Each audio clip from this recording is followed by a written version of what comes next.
마찬가지로 이제 그 631 부대 얘기를 드리고 싶은데, 일단 631 부대라는 이름을 쓴 건 당연히 731 부대가 떠오르게 되는데, 일제 말기에 그 독립군 같은 사람들을 잡아들여서 일본군이 만주에서 생체 실험을 했잖아요. 그 부대가 악명 높은 731 부대인데 거기서 일단 가져온 것은 맞나요? 사실은 이제 부대명을 뭘로 할 것이냐에 대한 얘기가 있었는데, 뭐 예를 들면은 뭐 맹호부대 뭐 이런 식의 이름을 할 것인가.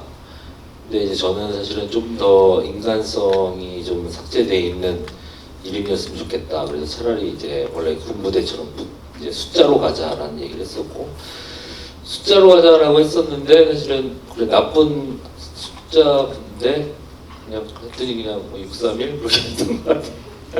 그러니까 731하고 무관한 거예요? 그러니까 뭐 약간 그게 있었겠죠. 뭐 네. 내재적인 그런 게 있었겠죠. 근데 모르겠어요. 그때 6이랑 제가 1이랑 3에 되게 꽂혀 있었던 거잖아요. 그래서 거기에 그 매부가 61이군요. 61번이고 그 네. 트럭도 643이 심지어 차량 넘버에도 6431이래요. 그래요? 네. 그래가지고 우리가 이거 헷갈리지 않겠냐고. 그래서 원래 준이가 이게 보면서 631 부대야? 그러면은 아니야. 그러고 담배우가 6431 맞아? 643이 맞아. 그러니까 이게 뭔가 뭔가 또 6이랑 3이랑 1에 되게 꽂혀 있었나. 다행히 스무스하게 넘어가더라고요. 네. 평상시 로또 사실 때 자주 하시는 번호인가 봐요. 네. 모르겠어요. 뭔가 이렇게 좀 그때 그냥 이렇게 했는데 그냥 그렇더라고요. 네. 저는 당연히 그럴 거라고 생각했고요. 이제 강동원 씨한테 이제 여쭤보고 싶은 건, 사실 이제 이 영화를 보면서 굉장히 재밌는 관계들이 많은데, 예를 들어서 아니 한국 영화에서 이렇게 천황과 매부 사이를 애틋하게 표현하는 그 사이에 있었나? 한 번도 없었던 것 같은데, 보통 이제 보통 아내가 죽더라도 보통 이제 처절한 관련이 있거든요. 예를 들면 파주처럼. 근데 이 영화 같이 천안 매부의 브로맨스를 저는 듣도 보는 처음이에요. 그런 부분에서 애정의 관계죠. 네, 이 영화에서 이제 김도윤 씨와의 그 천안 매부 연기하실 거 보면, 네, 그 연기들은 어떠셨습니까? 저는 이제 제가 생각을 했던 건, 이제 정석이 과거에 이제 매형과 굉장히 돈독한 관계였을 거라고 생각을 했고요. 네, 그러다가 이제 사건을 거치면서 서로 너무 힘든 상황에서, 그리고 그나마 정석은 조금이라도 어떻게 아직은 낙관적인 점을 놓지는 않고 사는데, 이제 매형 같은 경우는 이제 정말 모든 걸 이제 버려버린 사람인 거잖아요. 그러니까는, 그리고 이제 피부치는 아니지만 유일하게 하나 남은 가족이고, 그래서 저는 어떻게든 그래도 당연히 정석 같은 캐릭터라면 되게 합리적이고 그렇지만, 그래도 매형이지만 피가 섞인 뭐 진짜 형제는 아니지만 세상에 단 하나 남은 가족이잖아요, 이제. 그래서 당연히 그 정도 감정선까지는 저는 그럴 거라고 생각했어요. 제가 그랬으면 어땠을까 생각해봐도, 정석 정도의 어느 정도 그런 합리적인 판단과 어떤 정상적인 판단을 할 수 있는 사람이었다면, 그 매형이라도 뭐 피는 안 섞였어도 정말 형 같을 것 같아요. 네, 마지막 하나 남은 가족이니까. 네. 그 사람이 약간 이렇게 겉으로 제대로 표현 안 하면서 이렇게 뭐 츤츤거린다고 그러나요? 그런 느낌이 있어서. 도윤 씨가 계속 저한테 짜증을 많이 내서 제가 그런 적이 있었어요. 아니 나한테 무슨 원한 줬냐고. 나도 최선을 다했는데 왜 그러냐고 도대체. 극중에서. 네, 극중에서 계속 짜증을 내니까 이제 그게 앉아가지고 그냥. 네. 근데 매형 왜 이렇게 나한테 짜증을 내는 거야? 도윤 씨가 저보다 어려요, 한 살. 그래서 나한테 왜 그렇게 짜증을 내는 거야? 내가 뭘 그렇게 잘못했다고. 거기에 대한 답이 있었습니까? 저도 모르겠어요. 이정현 씨랑 관련해서 이제 이런 질문 또 연장선상에서 드리고 싶습니다. 사실은 단순히 그냥 강인한 캐릭터 이게 아니라, 영화에서 이제 사실 이런 강인한 여성 캐릭터를 이런 대규모 영화에서, 한국 영화에서 보는 모습 굉장히 드문 경험이고요. 근데 이 사람이 어떻게 강인해졌을까를 한번 상상하게 되는 것입니다. 왜냐하면 우리는 이 사람이 약한 걸 봤잖아요. 그래서 영화의 도입부에 잠깐 나올 때 그때의 이 인물의 느낌은 그야말로 애초에 구조 요청을 하는 것도 남자가 먼저 구조 요청을 했고 뒤에서 이제 아기를 안고 있었고 그래서 굉장히 사력을 다해서 도움을 요청하는 정도의 아주 우리가 보았던 이런 영화에서 보통 이렇게 도움을 받는 전형적인 여성상처럼 보였단 말이죠. 근데 이제 다시 4년 후에 지나가고 나면 이 인물은 너무 강인한 인물이 되어 있는 거예요. 그러다 보니까 이 4년 사이에 무슨 일이 있었을까를 생각하게 되는데 배우로서 당연히 생각하셨을 거고 또 전사를 만드셨다고 하니까 예를 들어서 이 인물들은 아마 그 민정 가족들은 그 부대에 의해서 아마 구조가 됐지 않았을까라고 상상을 하게 되고 그 안에서 어떤 일이 있었을 것 같고 그러다가 이제 뛰쳐나왔을 것 같은데요. 이런 식으로 여기에 대해서 상상을 어떻게 하셨길래 이 인물들을 이렇게 강한 쪽의 연기를 하실 수 있었는지에 대한 질문을 드리고 싶습니다. 일단 그 민정이 갑자기 여전사가 돼서 전투력을 갖게 된 게 저는 모성애라고 생각했어요. 만약에 아이가 없었으면 뭐 진작에 뭐 좀비한테 물려서 죽었다던가 아니면 631 부대에서 뭐 죽었다던가 했을 것 같은데 그렇게 짐승같이 살아남으려고 하는 그런 강력한 그런 강인한 막 그런 전투력 같은 게 아이가 있어서 그게 가능하겠다라고 생각을 해서요. 처음 시나리오 읽었을 때 거기에 대해서는 전혀 의문점이 없었고요. 그리고 이제 그 실제 영화 개봉하고 이제 이렇게 맘카페 같은 반응 글들을 보면은 엄마들이 자기도 그럴 것 같다고 진짜 민정처럼 그런 전투력이 생길 것 같다 막 그런 말씀들 많이 하시더라고요. 저도 그냥 그게 아이 때문에 가능했던 것 같아요. 네. 강동원 씨한테 이제 아까 잠깐 여쭤보려고 했던 질문을 여쭤보게 됩니다. 사실은 말씀하신 대로 이 인물은 사실은 돋보이기가 어려운 인물인 것 같아요. 정석이라는 인물은 주인공인데도 불구하고 왜냐하면 이 캐릭터는 두 가지 의미를 지니는데 하나는 이 영화를 책임지는 상업적으로나 영화의 내적으로나 주인공입니다. 다른 한편으로는 이 이야기를 전달하는 어떤 스토리텔러의 입장을 영화에서 갖고 있다는 거예요. 그러다 보니까 사실 어떻게 보면 영화적인 극 중에서 펼쳐지는 지금 현재 한반도 안에서의 상황을 가장 모르는 사람이거든요. 나머지 사람들은 거기 4년을 살았으니까 거기에서 어떻게 좀비에 대해서 대해야 되는지부터 어떻게 살아야 되는지까지 다 알고 있는데 정석이라는 인물은 딱 처음 갔기 때문에 아무것도 모르는데 바로 이게 관객의 상태라는 거죠. 그런 면에서 본다면 이제 주인공임에도 불구하고 본인이 돋보이기보다는 이야기를 계속 관객으로 하여금 체험해서 해서 이 인물의 시선을 우리가 보게 만들었는데 네. 이게 배우 입장에서는 어떻게 보면 굉장히 뭐라고 할까요? 이렇게 좀 폼이 덜 나는? 아무래도 연기할 때 조금은 답답하기도 하고 그런 지점이 있죠. 이런 캐릭터들을 연기할 때. 근데 또 뭐 이런 캐릭터여야만 했다라고 전 생각을 해요. 왜냐하면 정석이 정석의 감정을 관객분들이 따라가는 영화이기 때문에 그리고 정석이 무서워해야 관객분들도 무서워할 거라고 생각했고 그래서 초반에 특히 이제 한국으로 다시 돌아올 때 영화에서 최대한 긴장감을 가져가려고 했었어요. 네, 그래서 관객분들이 좀 더 정석의 감정을 따라서 긴장을 할 수 있을 거라고 생각을 했고 그리고 이제 다른 어떤 거기에 살고 있는 사람들을 처음 만났을 때도 굉장히 놀라고 네, 그런 것들의 정석의 감정들을 관객분들이 따라서 좀 자연스럽게 뭐 일회가 같이 시작했을 때 뭐 정석이 놀래야지 관객분들도 더 놀랄 거라고 생각을 했었고 뭐 그런 식으로 해서 뭐 민정 가족들 만나서 놀래고 뭐 631 부대 가서 싸우고 이럴 때도 제가 분노해야 관객분들도 좀 더 분노할 것 같다고 생각을 했고 뭐 그런 이제 라인을 그렸죠. 처음에 이제 처음에 시나리오 읽고 저거 했을 때 정석 캐릭터가 크게 세 가지 변곡점이 있는데 중간에 잘게 뭐 몇 군데가 있지만 첫 번째가 이제 정석이 가족을 잃었을 때 그래서 저는 정석이 전직 군인의 뭐 욕심이 강하고 가족애가 강한 사람이었을 거라고 생각해요. 그러다가 뭐 되게 긍정적이었다가 합리적이긴 하지만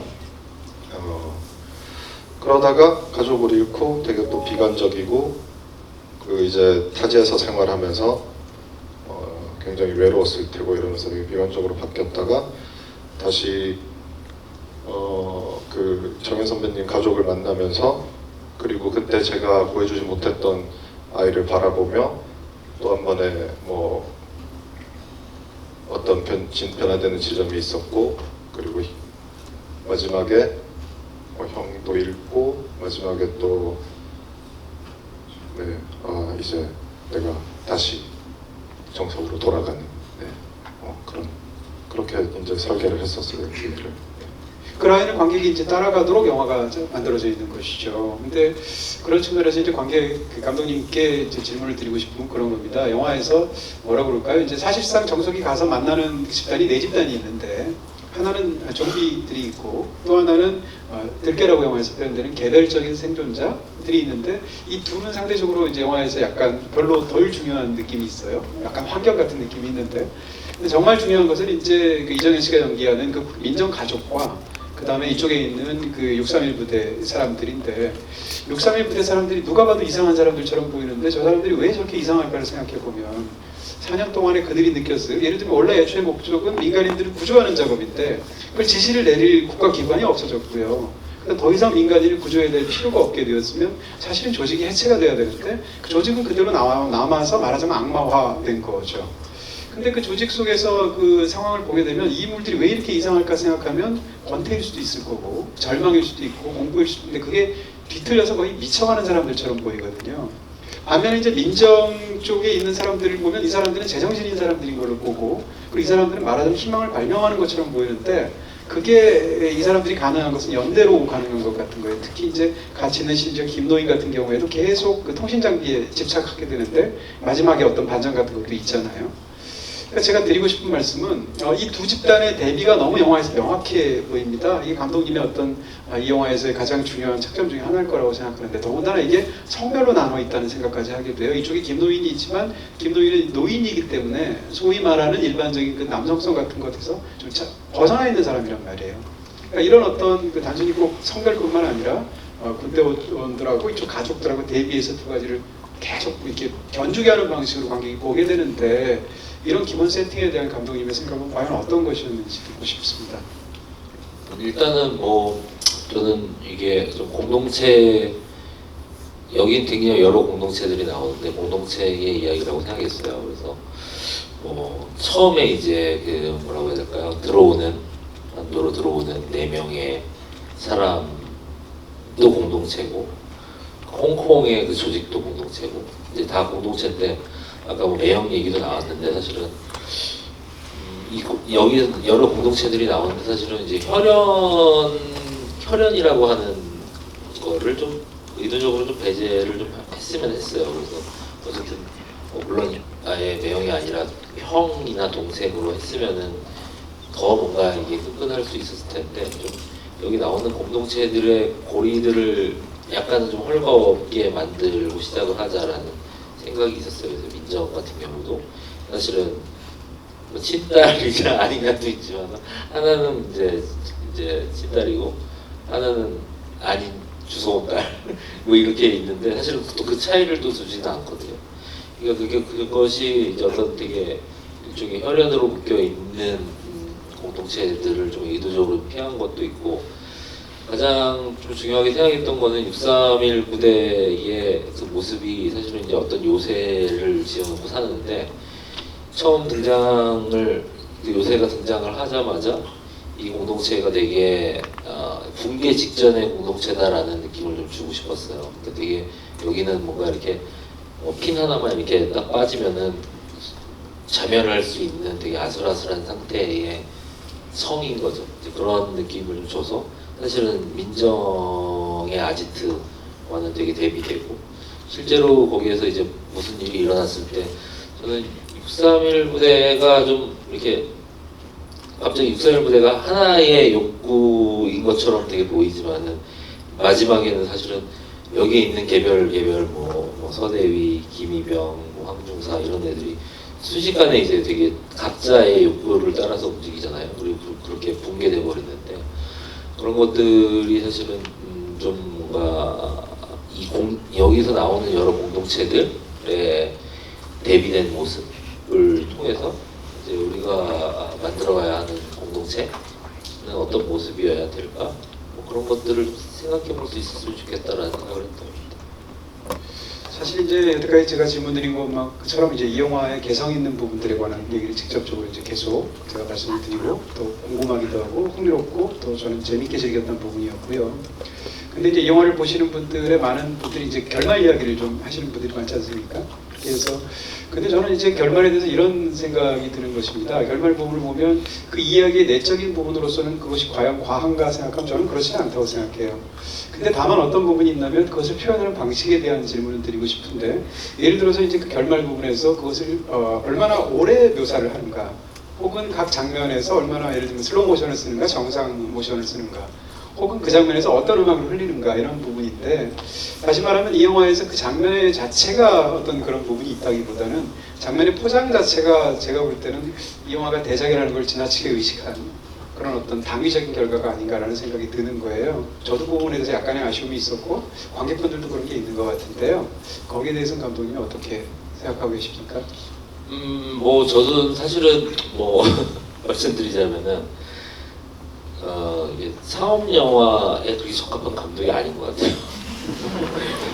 또 그렇게 말씀하시면 제가 또 근데 어쨌든간에 뭐 아시다시피 제가 되게 아주 저예산의 인디 영화를 만들던 사람이었고 부산행이라고 하는 영화를 이제 만들었을 때 이제 기본적으로 저는 이제 예전에 영화를 시작할 때 제가 상업 영화 감독이 될 거라는 생각을 별로 못 해봤던 것 같아요. 그냥 계속 인디 애니메이션을 좀 할 줄 알았지 사실 상업 영화를 할 거라는 생각 못 했는데 부산행 때 얘기로 돌아가자면은 그런 게 있었어요. 사실은 이 내용적인 시나리오적인 어떤 엔딩의 어떤 보편성이라든가 이런 거는 사실은 늘 이게 단순히 이제 상업 영화이기 때문에 이런 보편성이 아니라 진짜로 이 영화적 내적으로 보편성을 향해 가야 된다라는 건 확실히 있었는데 그 표현 방식에 있어서 어디까지가 대중적인가 어느 정도까지 표현을 해야 대중성을 획득할 수 있는가에 대한 그 지점이 늘 좀 잘 모르겠는 것들이 있었어요. 그래서 당시 부산행 때도 뭐 제가 오히려 물어봤던 것 같아요. 연출부들한테 여기를 어떻게 연출을 하는 게 좋겠냐, 되게 드라이하게 할까, 뭐 예를 들면 몇 개의 레퍼런스를 주면서 아니면 좀 과하게 갈까. 이제 그러면은 사실은 이제 돌아오는 뭐 대부분의 의견들이 어느 정도 관계까지 타겟팅을 하냐. 뭐 예를 들면은 섬마을에 1년에 한 번씩 영화 보러 나오는 할머니를 타겟으로 할 거냐. 이제 이런 질문들을 받아요. 근데 아무래도 이제 제가 생각하는 대중 영화의 방식이라고 하는 거는 사실은 진짜로 뭐 1년에 한 번 영화 보러 나오시는 분들의 눈높이 사실은 맞춰줘야 된다는 생각이 있기 때문에 사실은 그쪽으로 가는 것 같아요. 최종적인 선택을 할 때. 근데 그 사실 그 지점에 대한 거는 지금 사실 잘 모르겠어요. 이게 어느 정도까지를 대중성이라고 부를 수 있는가라고 하는 것에 대한 사실 답이 별로 없어서 이게 내가 진짜 이게 내추럴 본 되게 대중 친화적인 감독이라면은 그런 지점이 막 딱 밀고 나가는 무언가가 있을 텐데 사실은 이런 어떤 특정 장면들은 사실은 제가 되게 이런 장면을 연출하는 걸 상상을 해본 적이 별로 없었던 것 같아요. 영화를 처음 하면서부터. 근데 어쨌든 몇 작품을 하면서 사실은 계속 어떤 그런 피드백을 받기 때문에 사실은 이렇게 좀 더 해볼까라는 생각도 있고 모르겠어요. 근데 늘 이제 마지막에 선택을 할 때는 아주 보편성으로 간다. 안전한 선택이기 때문에 선택을 했던 것 같아요. 네, 말씀 감사하고요. 이제 두 분께 질문 하나씩만 더 드리고 여러분께도 간단히 그 질문 권한을 드리도록 하겠습니다. 뭐 간단히 준비해 있는 티셔츠 선물을 드릴 수 있을 것 같고요. 질문은 제가 듣고 좋아야지만 드립니다. 농담이고요. 네, 좋은 질문 해주시면 감사하겠습니다. 두 분께 드리고 싶은 질문은 그렇습니다. 이정현 씨는 사실 이 영화로 정말 모든 걸 다 얻은 것 같아요. 이 배우 입장에서 본다면 관객도 얻었고 또 캐릭터도 너무 돋고 이거 좋은 연기하셨고 또 액션까지 이제 기술이 습득하셨는데 이 영화를 다 하고 난 상황에서 지금 이 영화에서 본인 스스로 가장 이렇게 뿌듯한 게 어떤 건지 그리고 혹시 그런 점을 어떤 특정한 장면과 연결해서 말씀해 주실 수 있는지. 저는 그 마지막에 이렇게 아이들 때문에 끝까지 살려고 이렇게 짐승같이 좀비들을 헤쳐나오는 장면이 가장 기억에 남는 것 같아요. 그때 그 총알이 다 떨어져서 그냥 총으로 이렇게 좀비들을 밀치고 나오잖아요. 그때 저도 모르게 막 그때 촬영하다가 약간 짐승 같은? 짐승이 으르렁대는 소리 하면서 나왔던 것 같아요. 저도 모르게 본능적으로. 그래서 네, 그거를 그냥 거의 바로 감독님께서 바로 오케이 하시더라고요. 그 장면 찍었을 때 그게 가장 기억에 남는 것 같아요. 감독 입장에서 모니터를 보거나 현장을 보고 있으면 그게 느낌이 바로 오죠. 그런 장면은.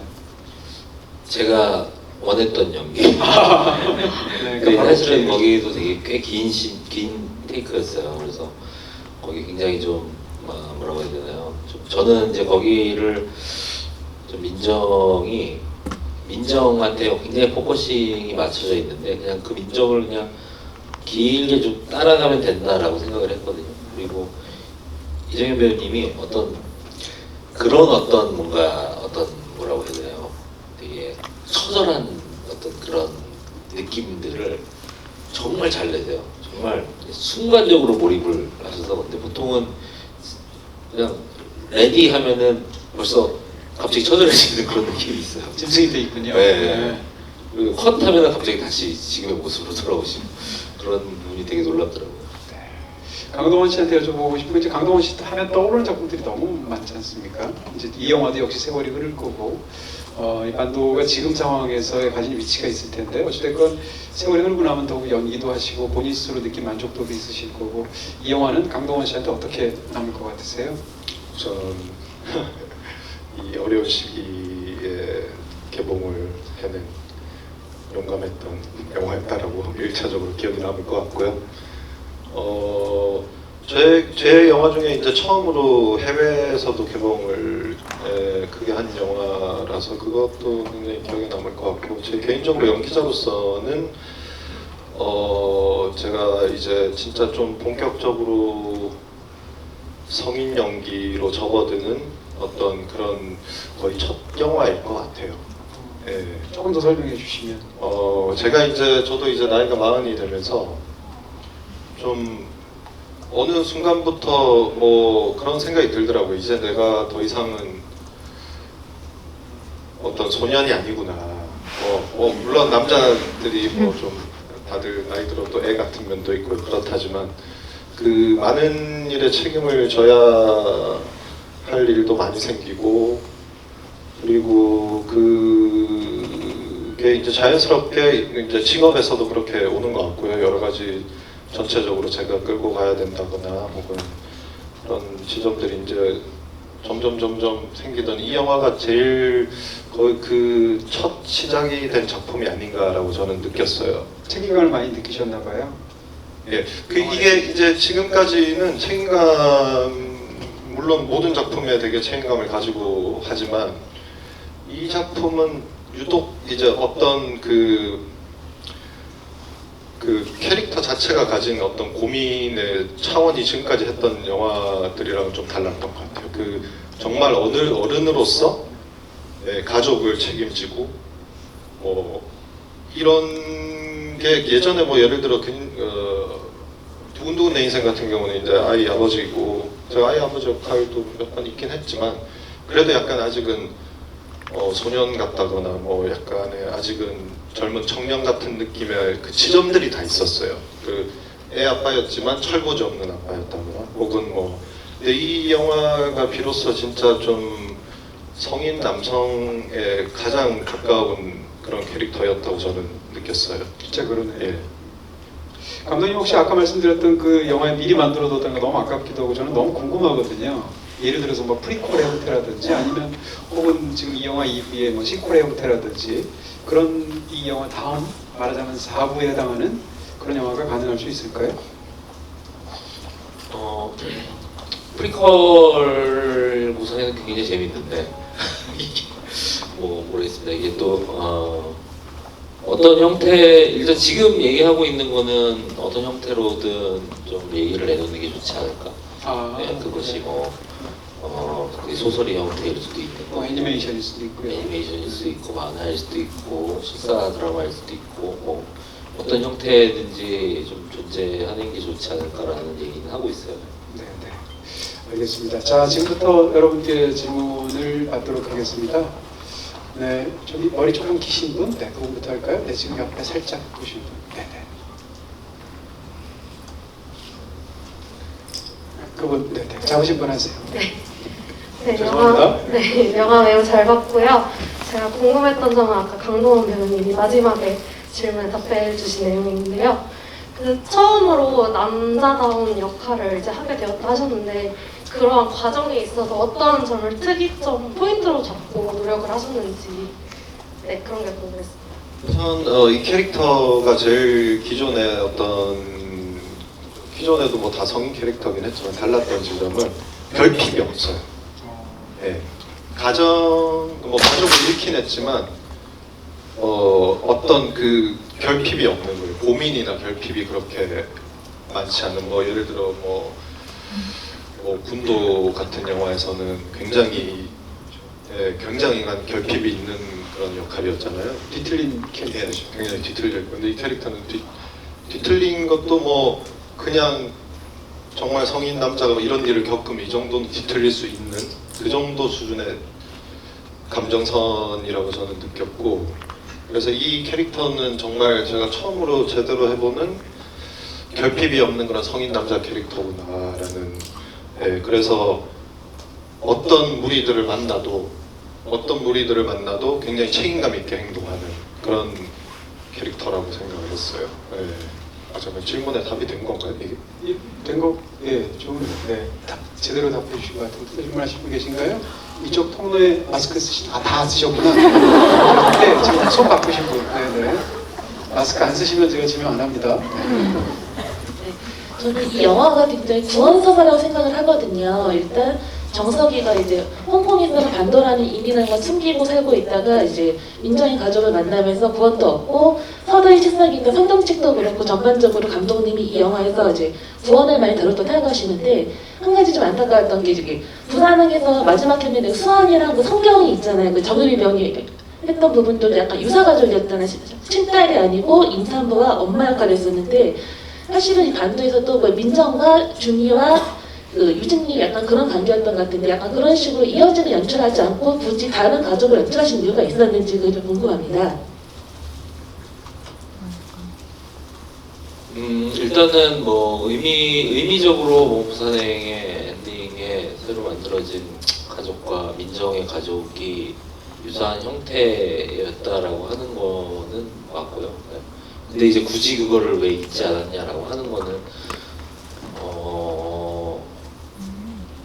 말 그대로 이제 그 전에 나왔던 그 뭐라고 해야 되나 전사라고 하면은 뭐 예를 들면 이제 뭐 그 정유미 배우의 남편 마동석 혹은 뭐 공유 배우 뭐 이런 게 이제 그 잔상이 엄청나잖아요. 근데 사실은 이번 영화를 할 때 그 잔상이 이 영화에 물론 이제 어떤 재미적인 측면에서 더 도움이 될 수도 있었을 것도 같은데 사실은 이 영화만의 개성을 만드는 데는 좀 오히려 좀 방해가 될 거라고 생각을 했어요. 그래서 그 전작에 나왔던 캐릭터들이 다시 등장한다기보다는 사실은 이제 반도라고 하는 영화의 독자적인 어떤 느낌들을 좀 더 살리고자 이제 노력을 했던 거죠.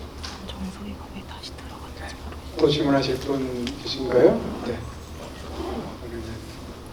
저기 저 끝에 계신 분 할까요? 네, 제일 안쪽에 계신 분. 네. 죄송합니다. 굉장히 많은 분이 손을 들어서 다 지적을 못할 것 같아요.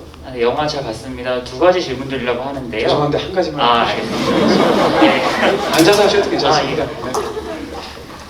그러면 더 인상적이었던 거 관련해서 지금 남성과 여성의 얘기를 굉장히 많이 하셨었는데 그 제인 소령이라고 마지막에 등장하는 인물이 저는 물론 목소리 나오지 않았었고 별로 설명이 없었지만 자연적으로 뭔가 유엔군이라고 하고 하니까 뭐 남성이고 약간 군인의 우락부락한 사람이어서 좀 용감하게 보일 줄 알았거든요. 근데 그런 사람이 아니라 여성이고 백인도 아닌 사람이 그리고 개인적으로 느꼈을 때는 뭐 영어도 막 미국 본토 영어까지는 아니었던 느낌이 들어서 뭐 그런 게 이런 남성과 여성의 차이라든가 어떤 뭐 사회적 소수자 그런 거에 대한 배려가 그런 고려가 있었던 건지 궁금합니다. 뭐 이 작품에서는 사실은 이제 아포칼립스물, 포스트 아포칼립스물이라고 멸망을 다룬 영화들이 사실은 이제 판타지라고 생각을 할 수가 있는데 이 멸망을 통해서 사실은 지금 현재의 모습을 더 명확하게 보여주는 게 사실은 어떤 이런 포스트 아포칼립스물의 매력이라고 생각을 해요. 그리고 여기에서는 사실은 모든 게 좀 역전이 돼 있는 설정으로 나온다고 생각을 했어요. 그래서 우리 마지막에 나오시는 분은 이제 말레이시안이시거든요. 근데 우리가 이제 전통적으로 생각하는 어떤 이미지는 사실은 뭐 미국에 가깝죠. 근데 사실은 그것을 좀 되게 역전을 시켜보고 싶었어요. 그래서 예를 들자면 한국에서의 어떤 동남아시아인들의 어떤 뭐라고 해야 하나요? 어떤 사회적 인식 그런 것들을 전체적으로 전부 다 역전을 좀 시켜가지고 한번 만들어 보고 싶다라는 생각을 했고 초반에 예를 들자면은 뭐 정석이 홍콩에서 뭔가 이게 뭔가 막 난민으로 살잖아요. 그런 것부터 시작해서 이제 전반적으로 여기 나오는 모든 설정들이 다 역전되어 있었으면 좋겠다. 그리고 그것을 통해서 사실은 현재의 모습을 좀 더 볼 수 있었으면 좋겠다. 그런 식의 접근이 있었던 것 같습니다. 네, 예정된 1시간이 훌쩍 지나서 죄송하지만 더 이상 질문을 못 받게 돼서 너무 죄송하다는 말씀 드리고요. 한 분도 안 나가시고 끝까지 경청해 주셔서 너무 감사드리고요. 이제 영화는 개봉 2주차를 맞게 되고 또 집이까지 너무 좋은 말씀 감사드리는데요. 세 분 한마디씩 또 이렇게 마지막으로 인사만 해주시면 감사하겠습니다. 네, 이제 뭐 내일 비도 이제 오늘 비가 굉장히 많이 와가지고 사실은 관객분들이 사실은 오기 되게 힘드셨을 것 같은데 이렇게 많이 모여주셔서 너무 감사드리고요. 또 이제 주말이 다가오니까 또 이제 반도 제가 알기로는 저기 학생들도 일부 시험이 끝났다고 아무래도 뭐 좀 시험에서 받았던 스트레스 좀 확 날릴 수 있는 영화 보러 오셨으면 좋겠습니다. 감사합니다. 네, 정말 모든 배우들이 굉장히 열심히 열연해서 촬영을 했습니다. 혹시라도 뭔가 이렇게 뭐 부족한 부분이 보인다 하더라도 잘 부탁드리겠고요. 앞으로 반도에도 많은 사랑 부탁드리겠습니다. 감사합니다. 네, 저희 반도라는 영화가 이렇게 본의 아니게 이렇게 이 어려운 시기에 개봉을 하게 됐는데요. 그래도 많이들 응원해 주시고 어려운 극장가들도 좀 힘을 얻고 있는 것 같아서 다들 너무 감사드리고요. 정말 앞으로 뭐 어떻게 될지는 모르겠지만 좀 극장에 좀 더 활력이 있었으면 좋겠고 다들 안전하게 영화 관람하셨으면 좋겠고 많이 응원해 주시고요. 저희도 많이 응원합니다. 감사드리고요. 들어가실 때 조심히 들어가세요. 감사합니다. 네, 마치도록 하겠습니다. 고맙습니다.